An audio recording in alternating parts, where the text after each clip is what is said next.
It's Christy again. It's Vlogmas day 9. I don't think anybody's keeping track, but if you were, I missed day 8. Yesterday I had a doctor's appointment, and as always, going out is super hard on me. So, yeah, kind of sucked. The one thing that was nice to get out, though, is when we were driving, I got to see all the leaves changing colors, and it was absolutely beautiful. You don't realize all that you miss until you're out and see what's going on. I know that's kind of odd, but anyway. If you guys think of something that you want me to talk about, please ask me. You can private message me or ask me in the comments down below, and I will try and do a vlog about it.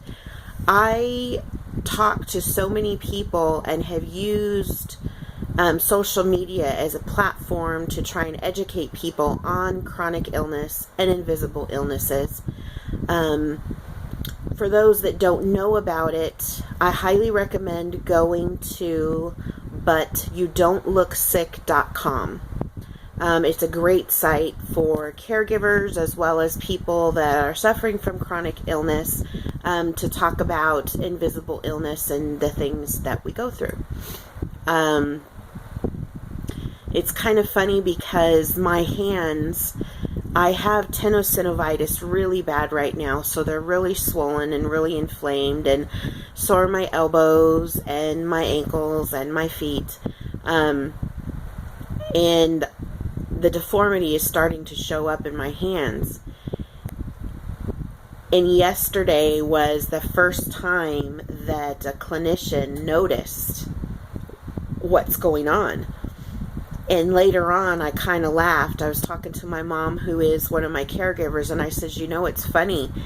It felt kind of good that somebody noticed what was going on, because it shows proof of what I'm going through every day. And she laughed and she goes, yeah, honey, I know, that must have felt good. And I mean, it's so weird to feel good about deformity happening in your hands, you know, because I go through all this pain every day and people really can't see it, or, you know, they don't notice what's going on. They can just go on, you know, the words that I'm saying or see what I'm going through physically by the look on my face or whatever.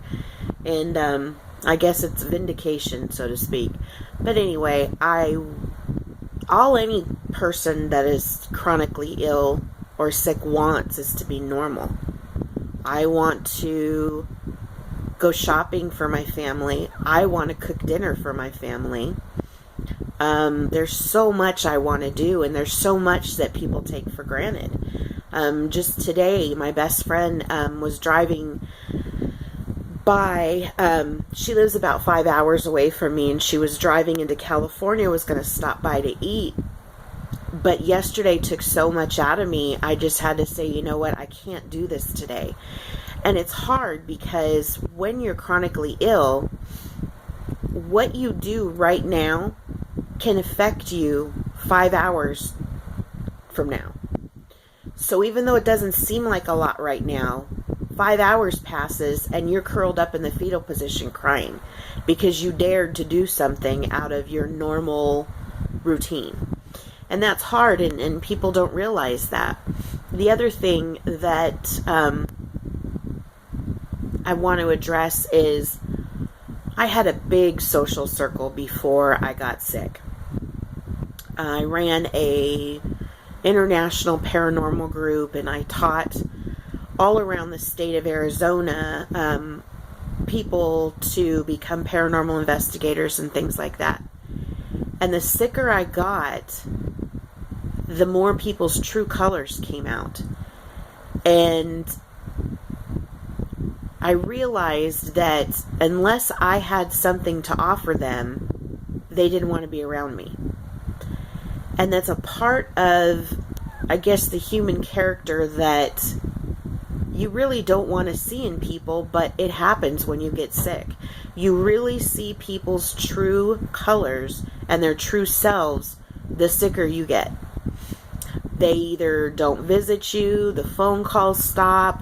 Some of them find any reason just to be angry with you so that they can walk out of your life. It's very difficult. The other thing that was difficult was I had so much on my plate at the time, and I didn't realize how sick I really was. And with lupus and RA, you get something that's called brain fog. I literally would say or do something and have no recollection of it.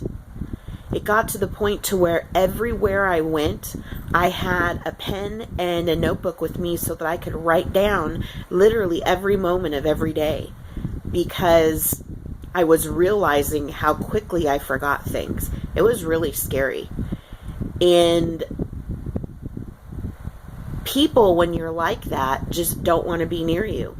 Now I've got, my best friend is absolutely great. She is so sweet and so kind and so giving. And no matter what goes on, I know she is there strictly for the friendship. It doesn't matter what I have to offer. It doesn't matter if all I can do is lay in bed while she's here. That's all she cares about. Me. And that's it. And it's absolutely amazing. I hope that everybody would have a friend like her in their lives, especially if they got sick. I mean, she can't be here all the time because we live 5 hours from one another, but she's constantly there for me in so many other ways, and she's just amazing. I'm very, very lucky to have her. I have an amazing support system, and not many people have that, and it is so sad. Yeah, I still get depressed and I still get down, but in that respect, I'm really, really lucky. Anyway, again, if you guys want me to talk about something, and I will go ahead and do that for you. So if you want to private message me or leave it down in comments, please do that. I have to try and finish up my mom's birthday gift today, and it's been very, very hard on me because I made everything by hand, but I'm going to get through it because her birthday is on Friday. It's kind of a bummer because my kids are having their play, and I'm not going to be able to go see it. I'm on 2 immunosuppressants, so I basically have to live inside a bubble, protective bubble, so that I don't get sick. Again, thank God for technology, because they'll be able to record the play and then I'll be able to watch it. So I do wish I could be there, though. Anyway, I hope you guys all have a great day, and sorry I missed Vlogmas Day 8, but I caught up in Vlogmas Day 9. Bye.